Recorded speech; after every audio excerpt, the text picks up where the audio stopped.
कई चीजें याद रखनी है साथियों। यहीं पर आपसे पूछा जाएगा जो इलेक्ट्रॉन होता है, क्या होता है साथियों, इलेक्ट्रॉन पर कितना चार्ज होता है, इलेक्ट्रॉन पर कितना चार्ज होता है यानी आवेश होता है साथियों। ये डायरेक्ट परीक्षा में पूछे जाने वाले प्रश्न हैं साथियों, इनको अच्छी तरह से आप याद कर लेना। इलेक्ट्रॉन पर आवेश कितना होता है, तो साथियों होता कितना है, -1.6 × 10⁻⁻19 कूलम। कितना होता है साथियों, -1.6 × 10⁻⁻19 कूलम।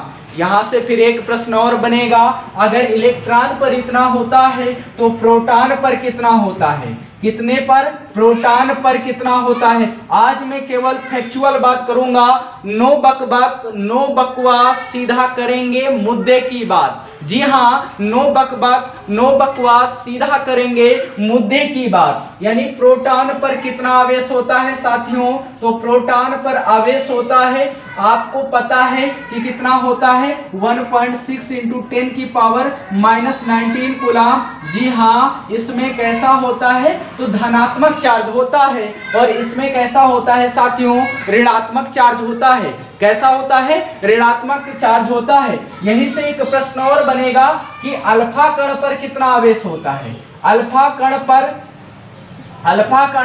कितना आवेश होता है, अल्फा कण पर कितना आवेश होता है। तो आप साथियों जवाब दे देना मेरे भाई, अल्फा कण पर जब भी आए तो आपको पता है कि एक इलेक्ट्रॉन पर कितना होता है, 1.6 × 10⁻⁻19 होता है, तो 2 इलेक्ट्रॉन के बराबर होते हैं साथियों। अल्फा कण पर कितना आवेश होता है, तो 2 इलेक्ट्रॉनों के आवेश के बराबर होता है। जब एक इलेक्ट्रॉन पर 1.6 × 10⁻⁻19 होता है, तो 2 इलेक्ट्रॉन पर कितना होगा साथियों, तो आपको पता है 2 × 1.6 × 10⁻⁻19 कर दो, यानी 16 दूनी कितना मेरे भाई, 32, एक के बाद पॉइंट लगा दो, यानी 10⁻⁻19 कूलम। ये आ जाएगा किस पर मेरे भाई, अल्फा कण पर। जब भी आपसे पूछे कि अल्फा कण पर कितना चार्ज होता है, तो आप जवाब दे देना साथियों, अल्फा कण पर कितना होता है, 3.2 × 10⁻⁻19 कूलम। कितना होता है, 3.2 × 10⁻⁻19 कूलम होता है। यहीं पर एक सवाल और बनेगा साथियों, क्या बनेगा, एक सवाल और बनेगा, एक कूलम आवेश पर कितने इलेक्ट्रॉन मौजूद होते हैं, एक इलेक्ट्रॉन आवेश पर कितने इलेक्ट्रॉन मौजूद होते हैं। तो आइए इन चीजों को हम बिल्कुल विधिवत अच्छे ढंग से आपको समझाने वाले हैं, बस आप बने रहिए हमारी क्लास में। हमने कहा एक कूलम आवेश में कितने इलेक्ट्रॉन मौजूद होते हैं, एक कूलम आवेश में कितने इलेक्ट्रॉन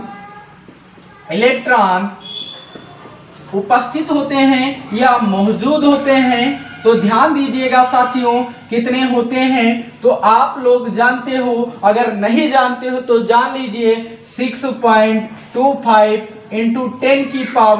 10⁻18 इतने क्या होते हैं, इलेक्ट्रॉन मौजूद होते हैं। आपका प्रश्न बनेगा कि ये कैसे होते होंगे, तो साथियों इसकी भी चर्चा हम आपके साथ लगे हाथ कर ही लेते हैं। आपको पढ़ाया गया था साथियों, याद करिए, मैंने ही ऑफलाइन क्लास में आपको बताने का प्रयत्न किया होगा, या आप जहां भी पढ़ रहे होंगे आपने आवेश के क्वांटीकरण को पढ़ा होगा, और उसमें आपको चीजों को बताया गया होगा। यानी आवेश का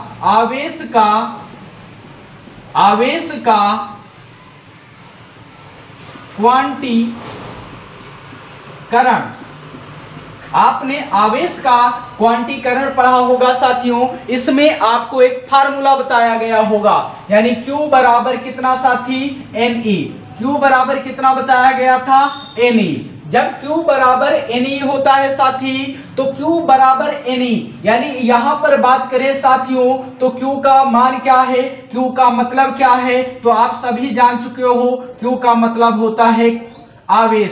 Q का मतलब क्या होता है मेरे भाई, आवेश। यहां पर Q किसको रिप्रेजेंट कर रहा है, जोर से बोलिएगा मेरे भाई, आवेश को रिप्रेजेंट कर रहा है। n किसको रिप्रेजेंट कर रहा होगा? इलेक्ट्रॉनों की संख्या को। किसको मेरे भाई? इलेक्ट्रॉनों की संख्या को कौन रिप्रेजेंट कर रहा है? तो n कर रहा है। तो E क्या है?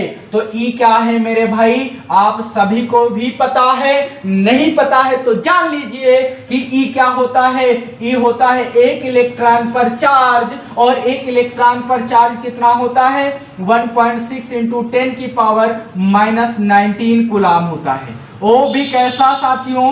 ऋणात्मक का होता है। जी हाँ, अगर आप लोग ऋणात्मक नहीं लिखा है तो आप अपने जहन में बैठा लीजिएगा, कहीं पर भी अगर इलेक्ट्रॉन आ गया है तो उस पर हमेशा हमेशा हमेशा क्या होगा? माइनस चार्ज होगा, माइनस चार्ज होगा, माइनस चार्ज होगा साथियों। अब यहां पर बात कर लेते हैं कि ये आवेश का क्वांटीकरण है क्या। सबसे पहले ये चीजें हम आपको बता दें, फिर आते हैं सीधा सीधा बताने का प्रयत्न करेंगे। एक कूलाम आवेश में कितने इलेक्ट्रॉन मौजूद होते हैं और कैसे। आइए साथियों, सबसे पहले जानते हैं आवेशों का क्वांटीकरण है क्या। आप सभी को पता होगा मेरे भाई, धातु के बारे में। किसके बारे में साथियों? धातु के बारे में सभी लोगों को पता होगा कि धातु क्या है। केमिस्ट्री में आपको पढ़ाया गया होगा धातु के बारे में। नहीं पढ़ाया गया है तो आप जान लीजिए कि धातु क्या है। तो धातु क्या है साथियों? ये क्या करते हैं? ये वे पदार्थ होते हैं जो इलेक्ट्रॉन का त्याग करके, किसका त्याग करके? इलेक्ट्रॉन का त्याग करके धन आयन बनाने की प्रवृत्ति रखते हैं। तो क्या होता है साथी? धातु कहलाता है। क्या कहलाता है? धातु कहलाता है। यानी अगर सपोज इसको हम एक साधारण एग्जाम्पल के माध्यम से चीजों को समझने का प्रयत्न करें तो समझ जाना ये क्या है। कोई धनी व्यक्ति है, जब धनी व्यक्ति है तभी तो दान करेगा मेरे भाई। क्या करेगा? दान करेगा। मान लो 1 रुपए का दान करता है तो इस पर क्या आएगा मेरे भाई? यानी ये कहेगा मैंने 1 रुपए दान किए हैं, तो यानी 1 प्लस का चार्ज आएगा। क्या आएगा? 1 प्लस का चार्ज आएगा। और जिस व्यक्ति को दान किया है या किसी ने उधार लिया है साथियों, तो उस पर क्या चढ़ जाएगा? एक क्या हो जाएगा? ऋण आवेश उस पर चढ़ जाएगा। जी हाँ, ये क्या करता है? धातु में इलेक्ट्रॉन को त्याग करती है और धन आयन बनाने की प्रवृत्ति रखती है। और जो इसको ग्रहण करेगा वो कैसा होगा साथियों?